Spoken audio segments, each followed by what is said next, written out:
नमस्कार, बहुत बहुत स्वागत है आपका। हम बात करने जा रहे हैं टी नटराजन की। नटराजन को लेकर एक दिलचस्प खबर सामने निकल कर आ रही है और ये उन्होंने एक बयान दिया है। ये बयान जो है वो साउथ के एक मेजर अखबार और इंडिया को लेकर भी इस अखबार की काफी चर्चा होती है। ये है डेक्कन क्रॉनिकल और इसको लेकर के जो एक बात सामने निकल कर आ रही है, नटराजन ने इसमें एक बयान दिया। बयान ये कि जब वो घर पर मौजूद नहीं थे तो उनकी बायोपिक बनाने को लेकर बहुत सारे डायरेक्टर्स जो है वो उनके घर वालों से मिले और घर वालों से बार बार इस बात को उन्होंने पूछा कि हम जो है नटराजन पर एक बायोपिक बनाना चाहते हैं।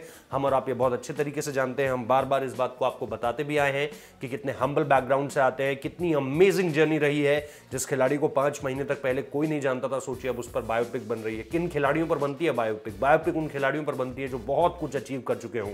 भारतीय क्रिकेट की अगर आप हिस्ट्री भी देखें तो ऐसे खिलाड़ियों पर बायोपिक बनी है जिन्होंने क्रिकेट की दुनिया में बहुत कुछ अचीव किया हो, या फिर अगर सिर्फ बहुत कुछ अचीव ना किया हो तो उनकी जिंदगी में इतना कुछ रहा हो। जैसे मोहम्मद अजहरुद्दीन की बायोपिक बनती है तो उसमें बहुत सारी चीजें, उनकी अचीवमेंट से लेकर कंट्रोवर्सी तक। महेंद्र सिंह धोनी की बायोपिक बनती है तो वो अचीवमेंट से भरी पड़ी है, वो एक इंस्पिरेशनल स्टोरी है हर किसी के लिए।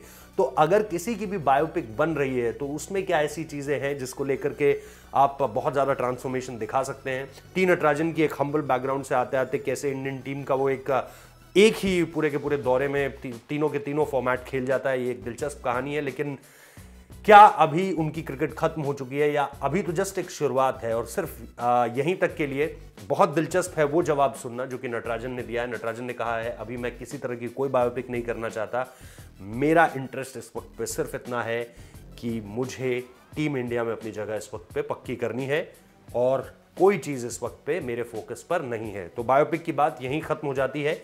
आने वाले समय में क्या ऐसा होता है वो देखना दिलचस्प होगा जब नटराजन, क्योंकि उनके पास बहुत ज़्यादा टाइम नहीं है। ऐसा नहीं कह सकते कि वो 12 साल और खेलेंगे टीम इंडिया के लिए या वो 15 साल और खेलेंगे टीम इंडिया के लिए। वो पहले ही 29 साल के हो चुके हैं।